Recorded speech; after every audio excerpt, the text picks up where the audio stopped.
Hello friends, welcome to Affairscloud Learn to Lead. Good morning to all the students. Today we will discuss very important current affairs of 22nd of June 2022.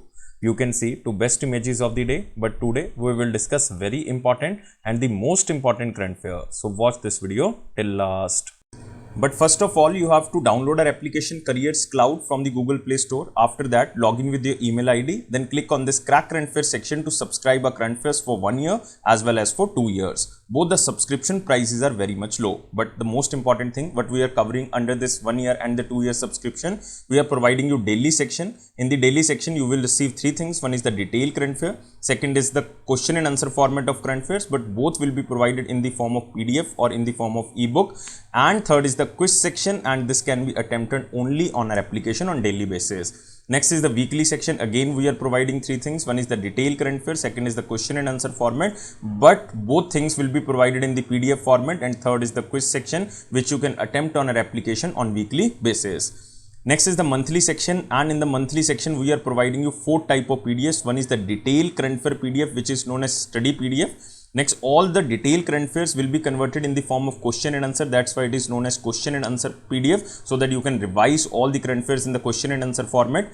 Next is the best 100 current affairs will be provided. That is also provided in the form of question and answer. And last is the pocket PDF. It means one-liner, two-liner or the three-liners current affair will be provided to you, so that you can revise these current affairs very quickly before your exam.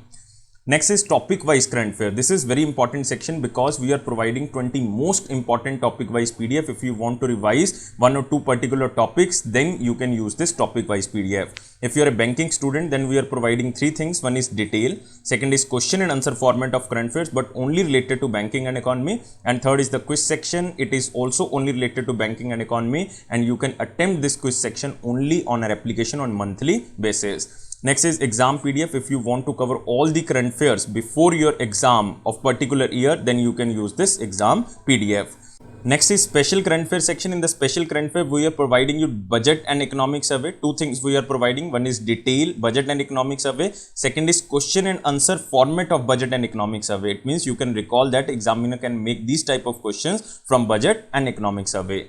If you are preparing for your respective state exam, then we are also providing state current affairs, and we are covering every state and union territory. So all these things comes under only one subscription. First of all, you have to just download our application Careers Cloud, then click on this Crack Current Affairs section, and you can subscribe for 1 year as well as for 2 years. And if you want 10% extra discount, then you can use this code ASH10. If you have any query, then you can email us on this email ID, or you can call us on this number.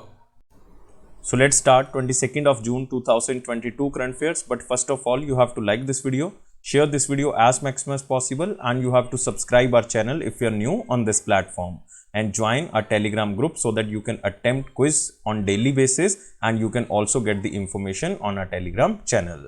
Here is the first question in the most important section.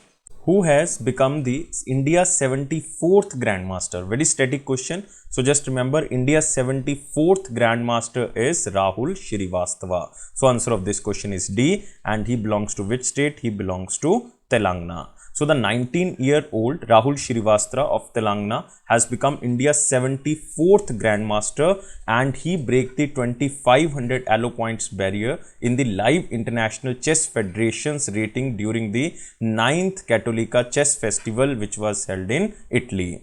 And to become a Grandmaster, a player must secure 3 Grandmaster norms and also cross the live rating of 2500 elo points. And he had already secured 500 Grandmaster norms and achieved the title when he crossed the rating threshold of 2500. And you can also remember that in January 2022, Bharat Subramaniam, you can see the third option, Bharat Subramaniam became the 73rd Grandmaster of India, and 72nd Grandmaster was Mitrava Guha, this is 72nd, and 71st Grandmaster was Sankalp Gupta. And you can also remember this Grandmaster title was awarded by FIDE, and FIDE was established in 1924, and its headquarters is in Lausanne, Switzerland. And you can also remember that Vishwanathan Anand became India's first Grandmaster in the year of 1988. So the first Grandmaster of India was Vishwanathan Anand, and the latest 74th is Rahul Shrivastava, who is 19-year-old boy, belongs to Telangana. Moving to next question. Next question is in the very important question section, but first of all you have to like this video, share this video as maximum as possible, and please subscribe this channel if you are new on this platform, and join our Telegram channel from the description box link so that you can receive the notification on time. Here is the first question. What is the name of project which is launched for the skill training of the construction workers by National Skill Development Council and Ministry of Housing and Urban Affairs? So the keyword here is name of this project which is launched for the skill training of only for the construction workers, and this project name is NIPL. So answer of this question is C. So Union Minister of Housing and Urban Affairs, you can see here the picture of Hardeep Singh Puri ji, launched this project NIPL, and it stands for National Initiative for Promoting Upskilling of Nirman Workers, and Nirman workers stand for construction workers, and it comes under the flagship scheme of the Deen Dayal Antyodaya Yojana National Urban Livelihood Mission, NULM. So you can also remember this. So NIPL stands for National Initiative for Promoting Upskilling of Nirman Workers or the construction workers, and National Skill Development Corporation is responsible for the overall execution of the training, monitoring and candidate tracking. So the main aim to train more than 1 lakh construction workers through the fresh skilling and upskilling programs and provide them with the opportunities in the foreign countries. So on-site skill training will be provided to 80,000 construction workers through industry associations co-branded by the Ministry of Housing and Urban Affairs, while 14,000 candidates will receive fresh skilling through a plumbing and infrastructure sector skill council.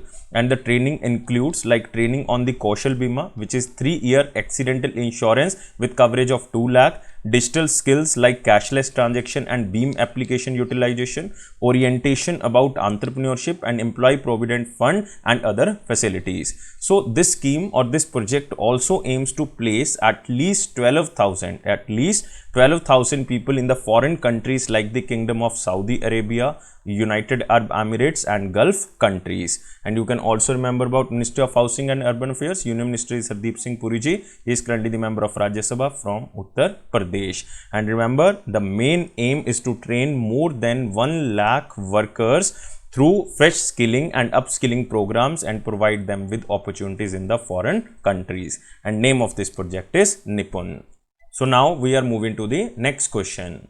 What is the theme of International Day of Yoga 2022? I think all the students know this, that United Nations International Day of Yoga is annually observed across the globe on 21st of June to create awareness about the importance of yoga and promote the benefit of practicing yoga.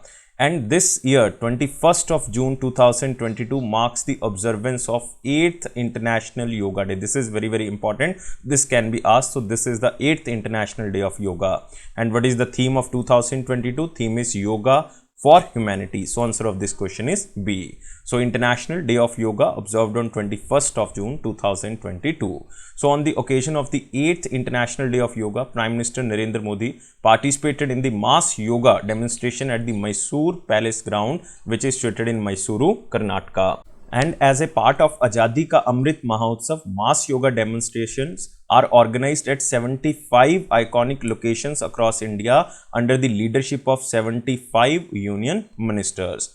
And Prime Minister's awards for outstanding contribution towards the development and promotion of yoga also awarded. It means the government of India has announced the winners of Prime Minister's award for outstanding contribution to the development as well as the promotion of yoga in 2021, one of the most coveted honors in the field of yoga.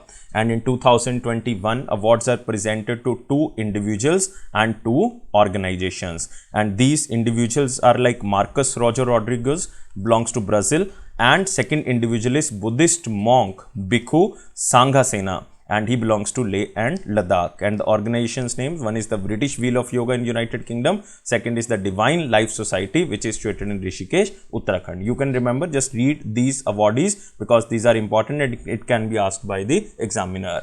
Even in the state of Haryana, you can also remember, if you belongs to Haryana, Manohar Lal Khattar ji, who is currently the Chief Minister of Haryana, released a book which is known as Ashtang Yog.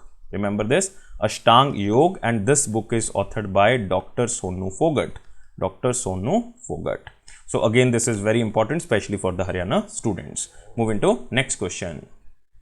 NPCI International Payments Limited, which is the international arm of National Payment Corporation of India, will launch UPI and the RuPay cards in which country? So you have to remember, National Payment Corporation of India International Payment Limited signed a memorandum of understanding with one of the company of France, which is known as Lyra Network, for the acceptance of UPI as well as the RuPay cards in France, and it will definitely give a boost to the digital payment ecosystem. So answer of this question is D. And you can also remember, NPCI International has signed this memorandum of understanding with Lyra Network of France, and it is for the acceptance of UPI and RuPay cards in France. So this is a MOU between two companies, one is NIPL and second is Lyra Network. So to expand UPI services, NIPL is in talks with the countries in like United States, West Asia and Europe. And the UPI payment system is currently available in countries such as Bhutan, Singapore,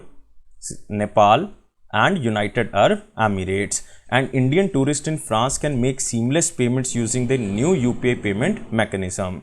And NPCI previously signed a similar agreement with Pay Now, which is a Singapore-based company. And in March 2022, Nepal also adopted the UPI payment mechanism for the digital transactions. And RuPay cards and the UPI and the Bharat interface for money, which is also known as V.IMP, are among the well-known payment products managed by the National Payment Corporation of India.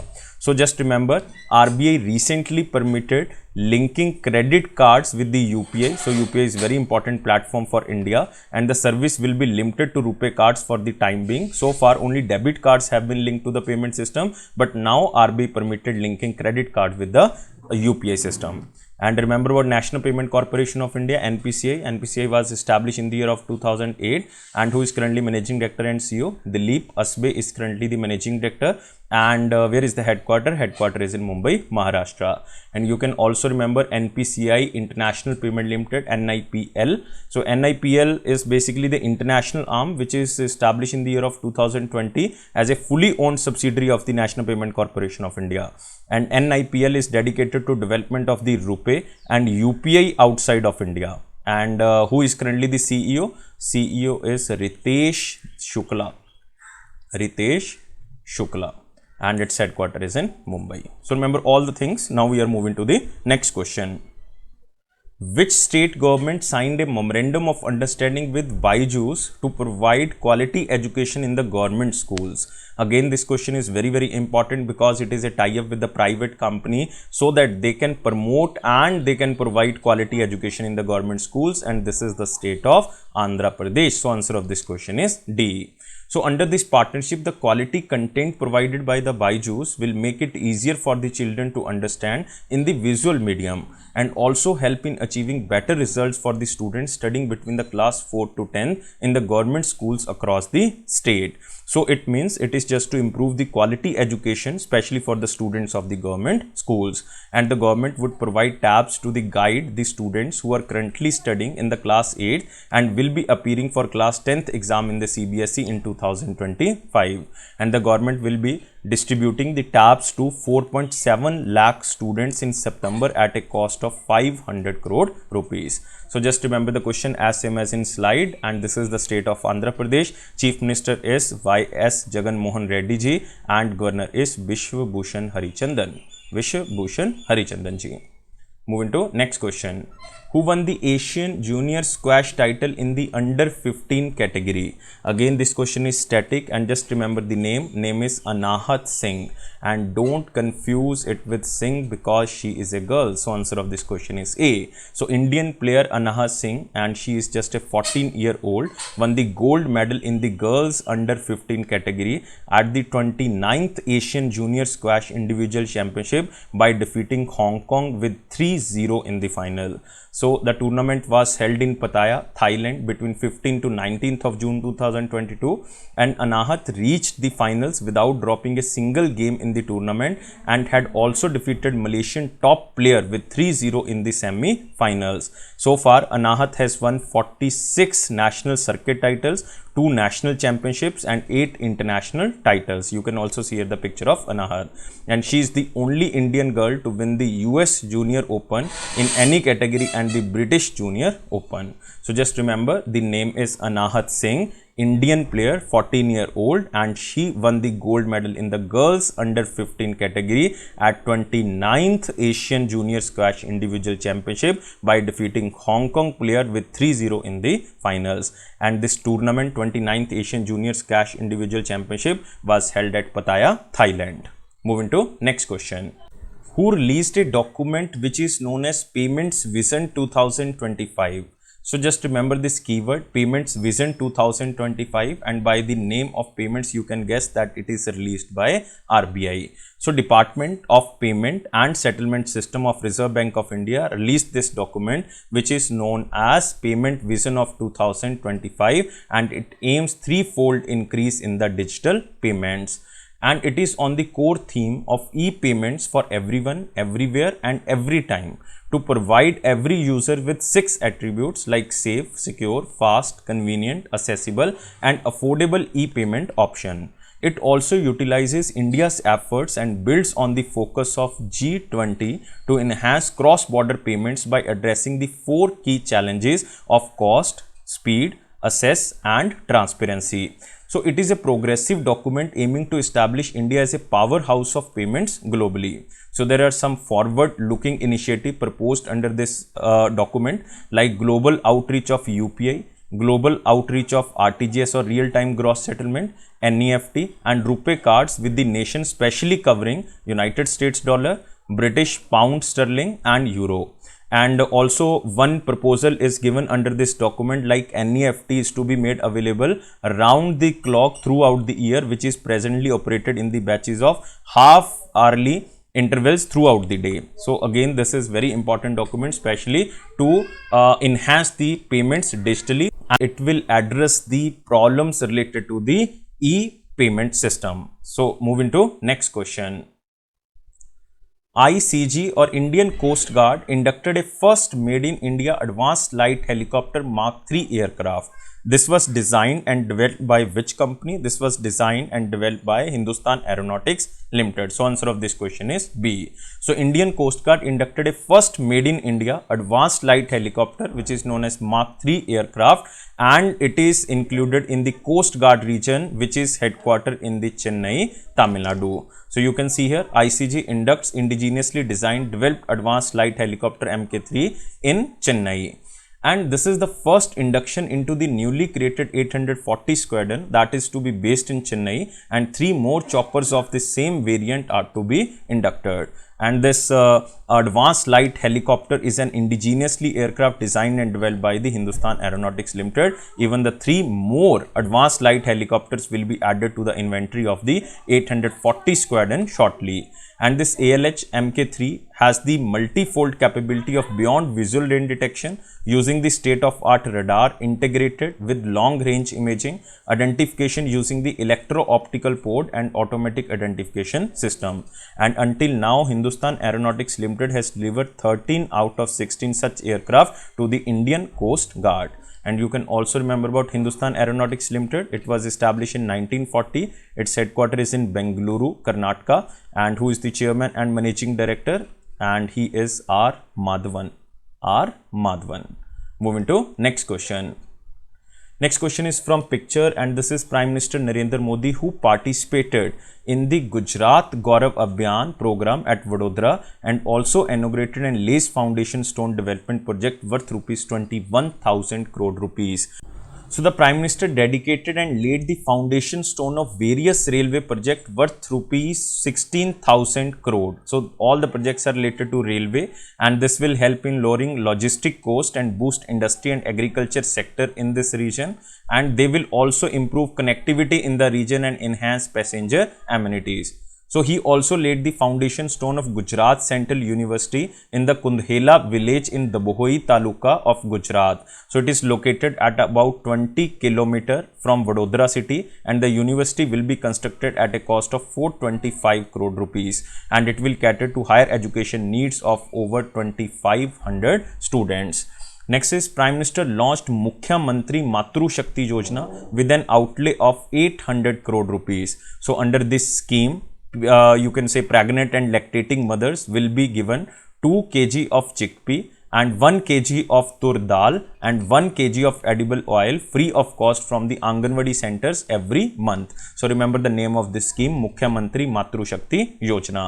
Prime Minister unveiled redeveloped temple of Shri Kalika Mata Temple at Pavadgarh Hill in Panchmahal district of Gujarat. So it is in Panchmahal district of Gujarat. It is one of the oldest temple in this area. And Prime Minister also released a book of Ram Bahadur Rai, namely Bharatiya Samvidhan Ankahi Kahani. In English, it is known as Indian Constitution Untold Story, and it is written by senior journalist Ram Bahadur Rai ji. And this 500 pages book narrates the making of the Constitution and its significance, and also narrates the incident of the emergency imposed by the then Prime Minister Indira Gandhi. So all the projects are basically started by Prime Minister Narendra Modi in the state of Gujarat. Gujarat Chief Minister is Bhupender Patel ji and Governor is Acharya Devvrat ji. Moving to next question. This question is again from picture. World Music Day observed on 21st of June 2022. So it is just to encourage young as well as talented musicians across the globe, and the day also aims to provide a platform for young artists to showcase their talent. And what is the theme? Theme is music on the intersections. Moving to next question. Next question is in the important question section, but first of all you have to like this video, share this video as maximum as possible, and please subscribe this channel if you are new on this platform, and join our Telegram group from the description box link so that you can receive the notification on time. Here is the question. Securities and Exchange Board of India formed a Hybrid Securities Advisory Committee, and who will head this committee? First of all, you have to remember what is the function of this Hybrid Securities Advisory Committee. So it is just to make recommendations for boosting the growth of instruments, including measures focusing on the ease of issuance and attracting domestic and global capital investment. And it is also to advise SEBI on the problems related to the development and regulations of the primary as well as secondary market of the hybrid securities in India. And who will head this committee? This committee will be headed by K.V. Kamath. So answer of this question is C. And who is K.V. Kamath? K.V. Kamath is the chairman or the chairperson of the National Bank for Financing, Infrastructure and Development. And remember, this is a 20-member committee, and this committee is formed by Securities and Exchange Board of India. And SEBI was established in 1988, but SEBI Act was passed in 1992. It means SEBI becomes statutory body in 1992, and SEBI's headquarters is in Mumbai, and currently chairperson is Madhabi Puri, and Madhabi Puri is the first woman chairperson of the SEBI. Moving to next question. GE Steam Power has inked a USD $165 million pact with which company to supply 3 nuclear steam turbines?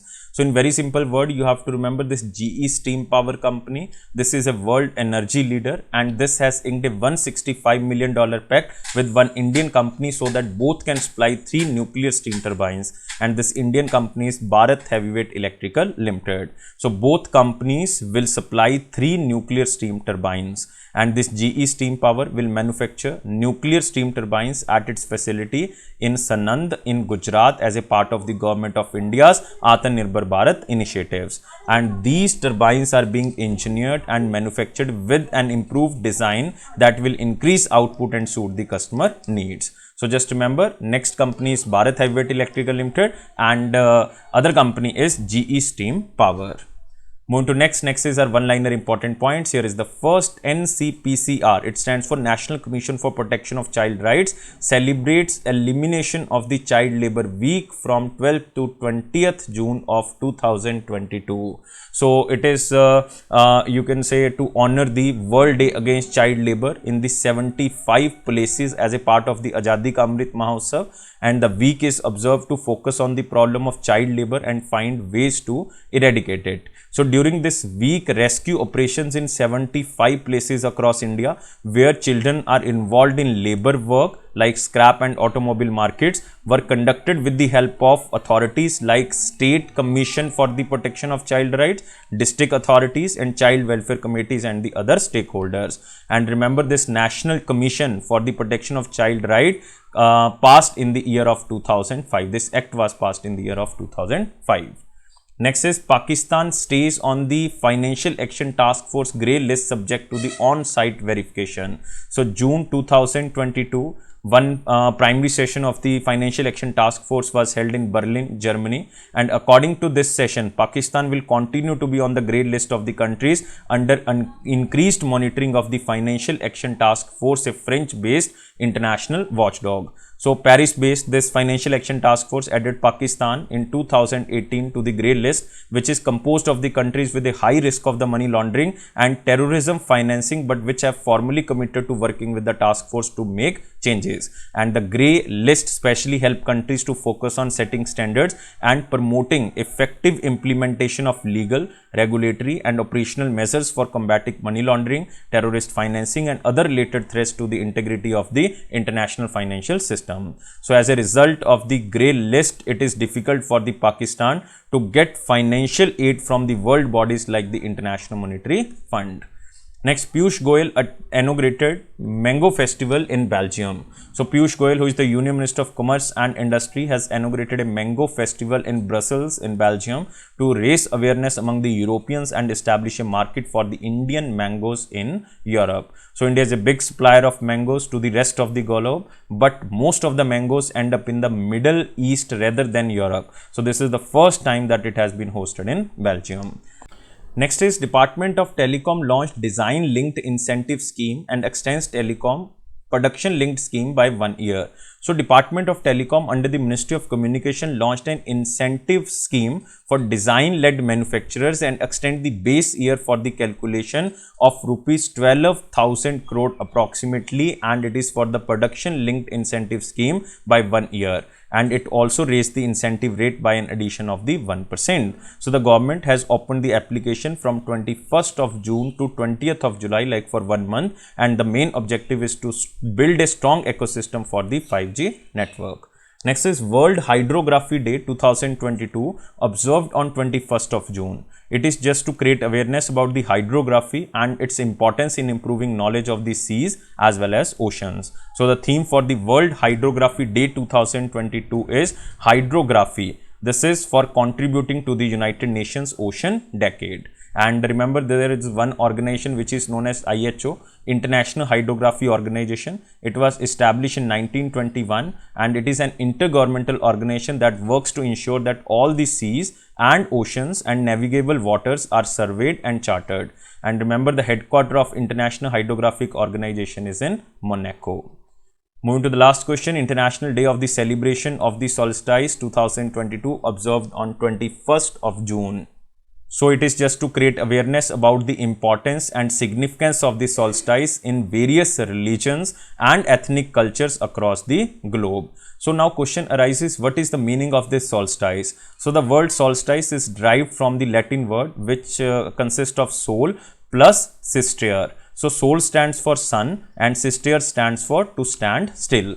So, the event occurred twice a year. One is summer solstice, second is winter solstice. Summer solstice around the June 21 and this marks the first day of the summer and the longest day of the year. And winter solstice around the month of December, like 21st of December, and the first day of the winter and shortest day of the year. So, just remember, International Day of the Celebration of the Solstice observed on 21st of June 2022.